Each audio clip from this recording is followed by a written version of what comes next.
Just no question about it. Let's hear it for the Biden administration. Yeah. It's very easy to tick off the accomplishments of this administration. Most obviously in the Inflation Reduction Act.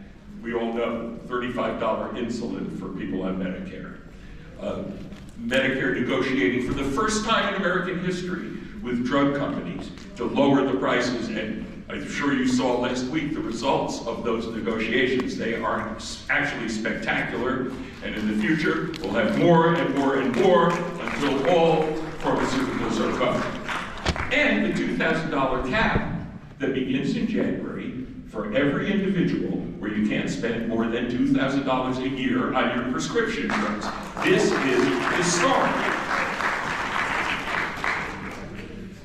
Coming up in this next administration, we have to not only expand Medicare and do more of this kind of work on drug prices, but we also do have to take on Social Security.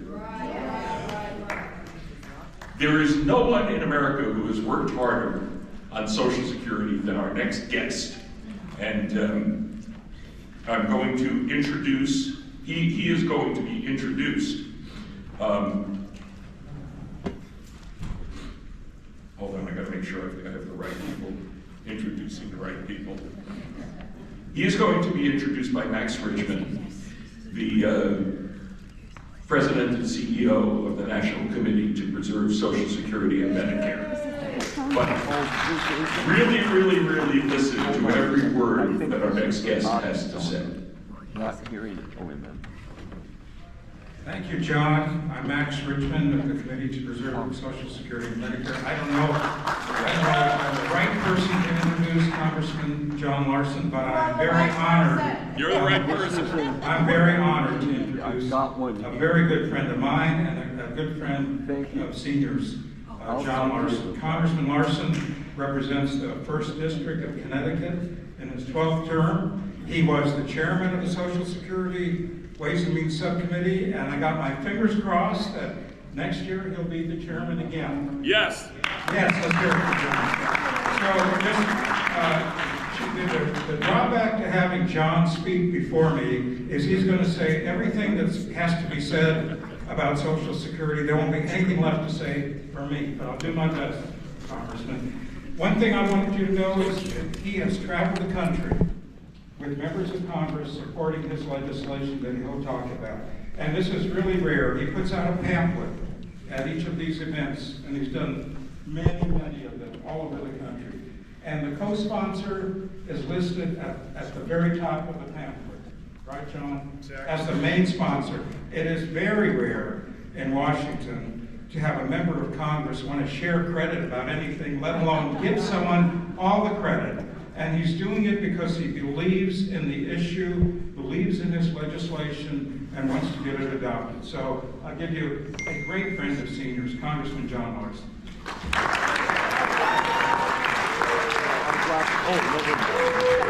Well, thank you, Max. Boy, it's great to be here. What a week, huh? Yeah. Were those speeches outstanding? When you think about it, you know, it's what makes us a great nation, what makes this democracy so vibrant. But as all of them emphasized, especially Michelle, Yay, Michelle. the real work still needs to be done. James Carville addressed us the other morning, and he said, look, I know how excited and enthusiastic everybody is, and Democrats always win August, he said, but the important thing is to win November, don't you agree? And here's why. Here's why, as Max pointed out. The nation's #1 anti-poverty program for the elderly and for children is Social Security. It is also the program for disability that more veterans rely on than they do the VA.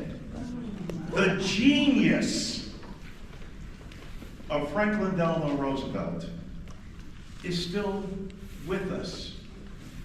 His vision after the Great Depression was that no American, especially in our system that encourages risk-taking, that is entrepreneurial and capitalistic, needs that safety net so that nobody who works hard all their lives and pays into a system will know that there's a pension that's there for them. And you know, everyone used to say, that's great, Larson, but you know, this isn't 1929.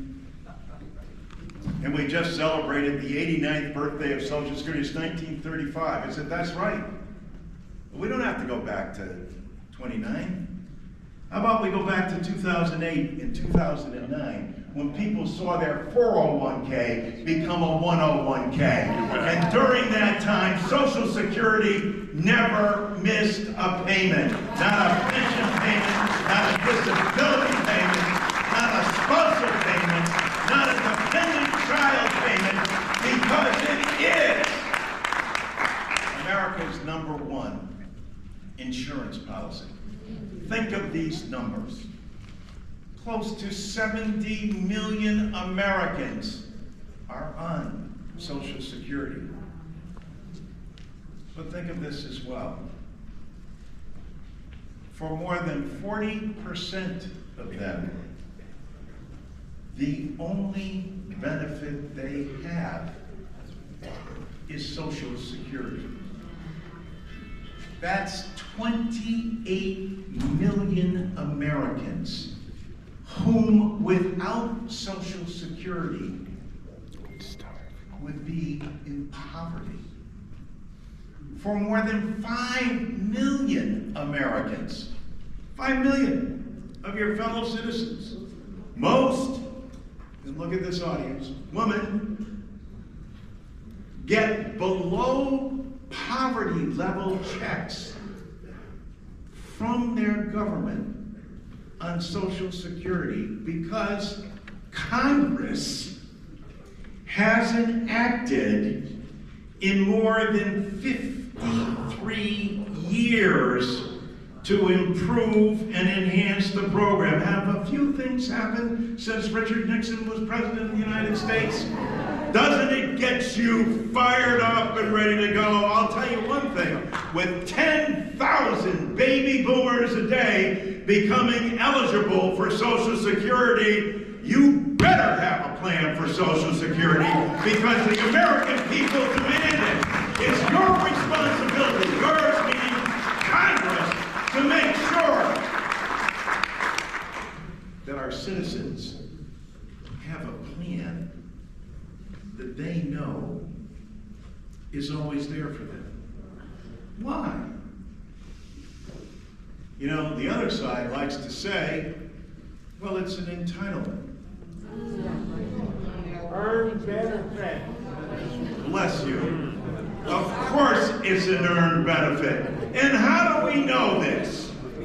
We know this because all we have to do is look at that paycheck. Social Security tax. Fight God. What does that stand for?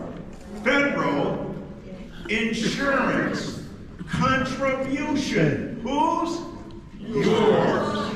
And when they get out the violins and they say, oh, but the business community plays part of it, they do. They pay half of that, for which they get an entire tax write-off. So in essence, this is, as President Biden has called it, a sacred trust between the American people and their government. It has never missed a payment. It is still extraordinarily solvent, but for the fact that the members responsible for that solvency haven't taken an action since 1971 to enhance the program. I know some of you go, whoa, wait a minute. What about 1983? Didn't Tim and Bob Dole? Yes. They got together with President Reagan, who, remember, called it socialism, but Dole told them, no, no, no, no, no. Here's what we'll do. This program is too popular with the American people. If we just raise the age, which they did back in 1983, that'll extend the solvency. But the great trick is, back then, of course, raising the age, as they like to say today, well, people are living longer. Yes, indeed. Isn't that great? And so, therefore, they should be working longer. Well, in some professions, I'm sure that that's possible and maybe even preferable. But as Americans know, especially smart Americans, for every year you raise the age, as the Social Security actuaries, not politicians, the actuaries will tell you, it cuts benefits by 7%. So to raise the age to 70 is a 21% across the board cut. So because you're living longer, you should live on less? Come on. That doesn't make any sense at all, and that's why we're fighting so hard to make sure that Social Security 2100 gets turned into law, that we have an increase across the board for everyone. And that also, no one can ever retire into poverty as those 5 million Americans who paid into the system and get a below poverty level check. Most of them, again, being women because they were at home caring for their families, and when they were in the workforce, they got paid significantly less than their male counterparts. Under our legislation, under President Harris's administration, all 5 million will be lifted out of poverty, and the new floor for Social Security will always be 125% of what the poverty level is because of the work of people like Max. And Social Security works in so many organizations that understand just how vital and important Social Security is. I say to my Republican colleagues all the time, Bob Dole was a smart man. He recognized the importance of this program, not only as a pension benefit, but I give, as Max pointed out, every member of Congress their own Social Security card. You go, wait a minute, how can you do that? I said, well, their card becomes, how many Social Security recipients do you have in your district? Of those Social Security recipients, how many get a pension? How many get spousal? How many get dependent coverage? And how many get disability coverage? And then here's the key, and listen closely to this. What do you think Social Security brings into every congressional district? All 435 of them on a monthly basis. And it varies depending upon your population of seniors. But do you know what the average is? How much money comes into a district on a monthly basis? It's in excess of $200 million. Now let me ask you, where do they spend that money? Right there. They spend that money right back in the district. Right there. At the pharmacy, at the grocery store, getting gasoline, paying rent, paying mortgages, etc. So it is also the best economic development plan that we could have in any congressional district. And seniors and citizens across this nation got to speak loud and clear and say what we want is a vote on Social Security so we know where you stand. Are you in favor of making sure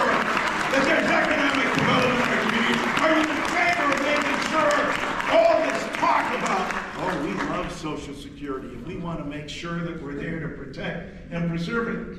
What have you done? Oh, well, you know, we love it and we're going to have it, and everybody gives you the fluffy duffy.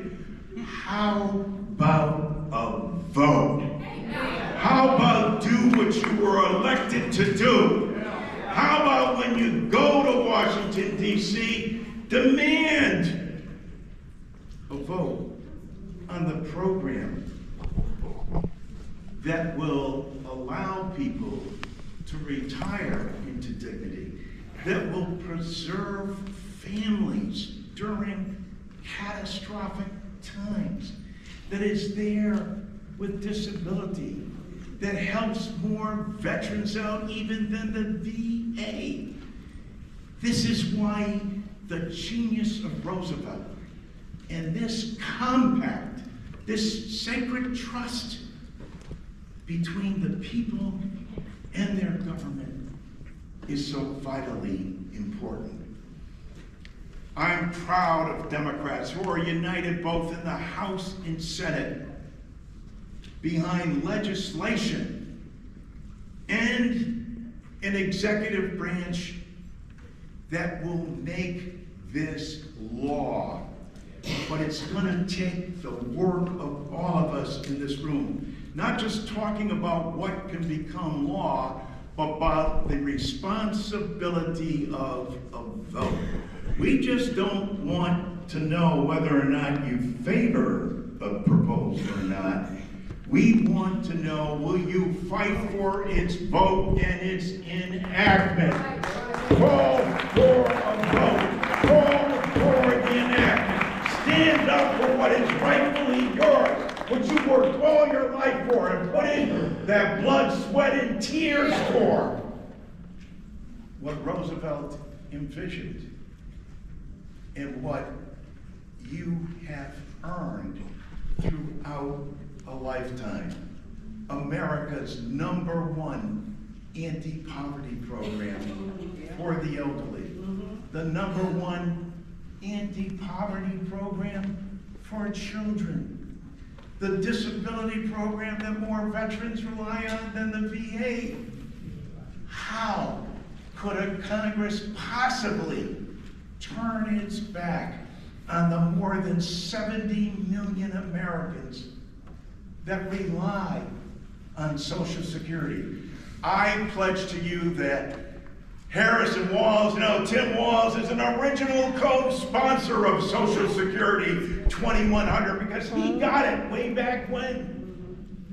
That no one should retire into poverty. And yes, we should repeal weapon GPO for teachers and police and firefighters. It was an anachronism back in 1983 when they put it in there. Why would you deny people benefits that they've worked for and contributed to? And guess what they're going to do with those benefits? Spend them right back in the communities that they live in. This is why it is America's most successful insurance plan. And now the other thing, they say, oh God, we're concerned about waste and fraud. Hold on to your seats. I live in one of the insurance centers of the world, in Hartford, Connecticut. Right? You've probably heard of a few companies there. The Travelers, I can go on and on, the Hartford. But let me tell you something. You know what it takes? I ask them all the time, what is it? What are your administrative costs for your insurance programs? Anywhere from 15 to 25 or 26% to administer an insurance program. They're very good at it. They're very successful. Great insurance programs. What is the administrative budget of America's largest insurance program? Those so-called inept people that don't that government program, what do they get to administer Social Security with? You got your hand up. Yes. No, I'm 5%. Good guess. In its height, it was 1.2%. Under Republican control in the House, Commissioner O'Malley is operating with 0.95%. Administrative costs for the largest insurance program in the nation. And people say we're concerned, the Republicans say we're concerned about the long lines and the inefficiency. Yeah, and so you cut a budget whose administrative cost, can you name another governmental program? Better yet, when I say this to the insurance executives, they go, how could you possibly do that? So, I apologize. When I talk about this, I get a little wound up. And I'm a little over my limit, but imagine, for less than 1%, the greatest insurance plan in the history of our nation and what it provides. Rise up, Democrats. Take this message to the public and demand a vote. You're just the group to do it. God bless you. God bless America.